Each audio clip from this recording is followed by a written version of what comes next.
तुमने सब्र का दामन नहीं छोड़ा। और सब्र के बाद क्या होता है?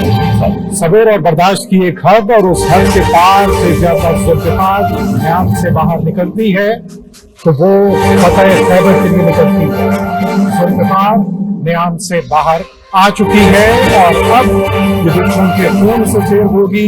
अपने वतन की हिफाजत के लिए जब ये तलवार निकलती है तो फिर अपना काम मुकम्मल करके ही आती है।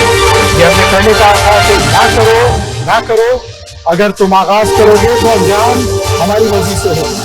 मौके और वक्त का तयन हम खुद करेंगे। और अब ये जंग जहां तक ले जाना चाहते थे उससे आगे तक ले जाने का रास्ता हम बखूबी जानते हैं।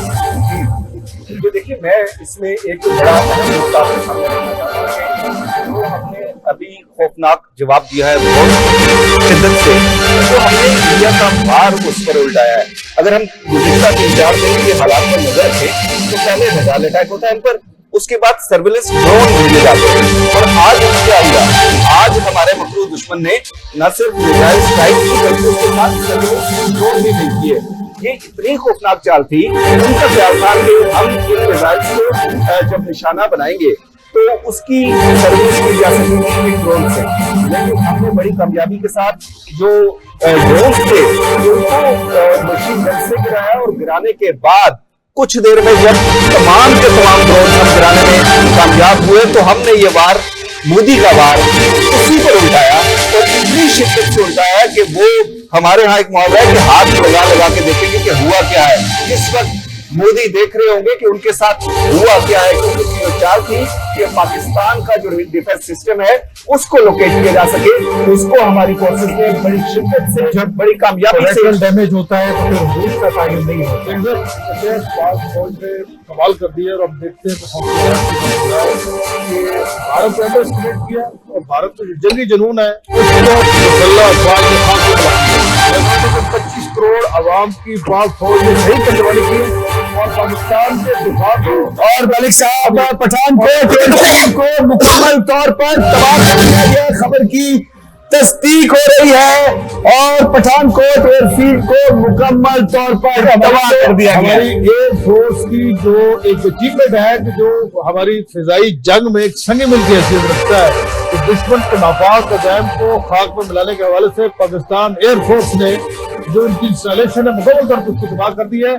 और मैं समझता हूँ कि भारत बुरी तरह अपने अज़ाम में नाकाम हो गया। देखिए, पाकिस्तान ने बहुत रिस्ट्रेंट का मुजाहरा किया, पाकिस्तान ने बहुत सब्र दमन का मुजाहरा किया। पूरी बैन अक़वामी बरादरी को पाकिस्तान ने कहा कि अब अमन चाहते हैं, इस्तेकाम चाहते हैं, लेकिन बहुत इंतजार किए सब लोग इस्तेकाम के लिए कि दुश्मन बाज आ जाए। लेकिन उसके बाद हर वो मकान जहां से पाकिस्तान पर हमले के लिए कोई भी परिंदा उड़ेगा उसे जलाकर भस्म कर दिया जाएगा। और अब तो हमने परिंदों के उन घोंसलों को तबाह करके जहां से ये चीन पर रवाना होते थे, उधमपुर देश तबाह हो चुका है, पठानकोट देश तबाह हो चुका है।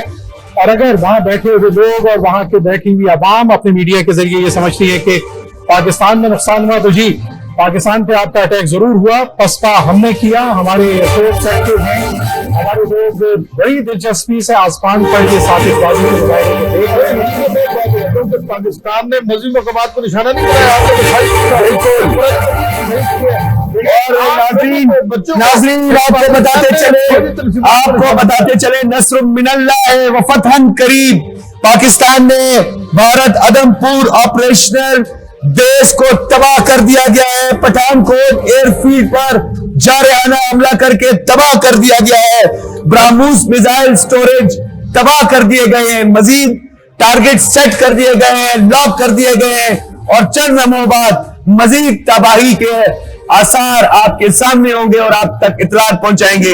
आगा इकरार हारून साहब कि आपको याद होगा थोड़ी देर पहले हमने अब आपको बताया था कि गुजरात के लिए हम अटैक करेंगे, जहां जहां से अपने अटैक हो रहे थे। तो अब अल्हम्दुलिल्लाह मैं आपके साथ शेयर कर सकता हूँ कि जो गुजरात एयरपोर्ट के करीब इनकी जो एयर बेस थी जिससे पाकिस्तान को अटैक किया जा रहा था, उसको मुकम्मल तौर पे तबाह कर दिया गया है। एयरबेस ओवर देयर एयरबेस तबाह, दुश्मन को कारी साइड तबाह कर दी गई। और उसके बाद साथ साथ मुत्तहिद और सिद्दीकी साहब करारा जवाब, अदमपुर देश को पाकिस्तानी अफवाज ने ढेर कर दिया है, नेस्तो नाबूद कर दिया है। कहा था कि गलती न करना, कहा था मिसकैलकुलेशन न करना, अब अंजाम के लिए तैयार हो जाओ। हम नबी करीम सल्लल्लाहु अलैहि वसल्लम के पैरोकार कभी इंसानियत पर हमला नहीं करेंगे, कभी बच्चों पर, बूढ़ों पर तुम्हारी तरह हमला नहीं करेंगे, हम मंदिरों पर हमला नहीं करेंगे, हम तुम्हारी मजहबी मकामात पर नहीं करेंगे, हम उन सुरमाओं पर करेंगे जो कातिल हैं इस खित्ते में, जिन्होंने नेपाल में तबाही मचाई, जिन्होंने खटमंडू में तबाही मचाई, जिन्होंने अफगानिस्तान में तबाही मचाई, जिन्होंने पाकिस्तान में निहत्ते मासूम बच्चों को निशाना बनाया, मसाजिद पर हमला किया। अब तुम्हें छुपने की जगह नहीं मिलेगी। मुझे कश्मीरी रहनुमा सैयद अली गिलानी का ये जुमला याद आ रहा है कि हम कश्मीरी हैं और कश्मीरी पाकिस्तान के साथ इल्हाक के लिए हर वक्त तैयार हो। लगता है कि वक्त हालात उस वक्त ऑपरेशन बनियान महसूस का आगाज, भारत को करारा जवाब, गाड़ी जर्ब। नाज़रीन आपको बताते चले कि इंतजार की घड़ियां खत्म हुई, आप सब बेसब्री से इंतजार कर रहे थे। आपके जज्बात की तर्जुमानी करते हुए मुसल्लह अफवाज अपनी पेशावराना सलाहियतों का लोहा मनवाते हुए घुस चुकी है अंदर और भारत की टांगे कांप रही है।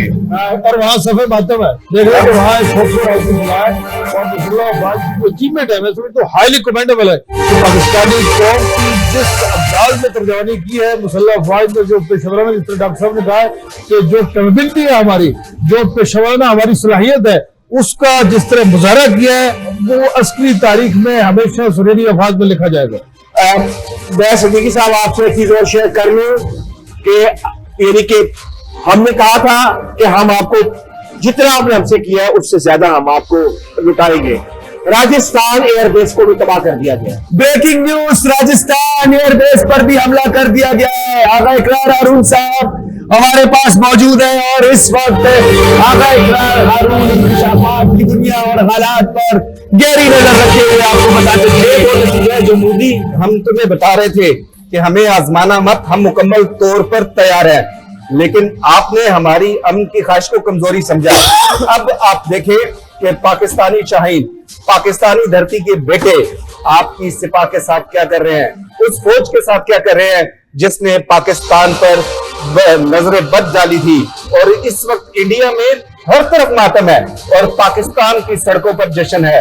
पाकिस्तान की आवाम जो है वो जब उसने सुना कि पाकिस्तान ने भरपूर जवाब दिया है और पूरी शिद्दत से जवाब दिया है, और मलिक साहब हमारे पाकिस्तान की आवाम नींद से बेदार हो चुकी है। नमाज फजर के बाद अब तमाम जो हमारे लोग हैं, पाकिस्तान की आवाम है, सड़कों पर है। पठानकोट एयरफील्ड भी खाक का ढेर, राजस्थान एयरबेस खाक का ढेर। और आगे बढ़ते जाओ शाहीनों, सुरमाओं को धूल चटाओ।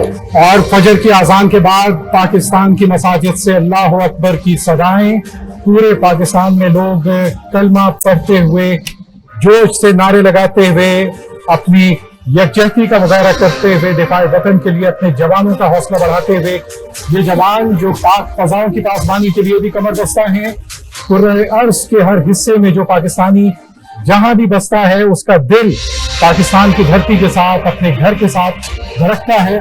उनकी दुआएं, उनकी ख्वाहिशात, सब कुछ वतन के लिए, उनका पैसा, उनकी आल औलाद, उनकी जिंदगी, सब इस पाक वतन पर कुर्बान।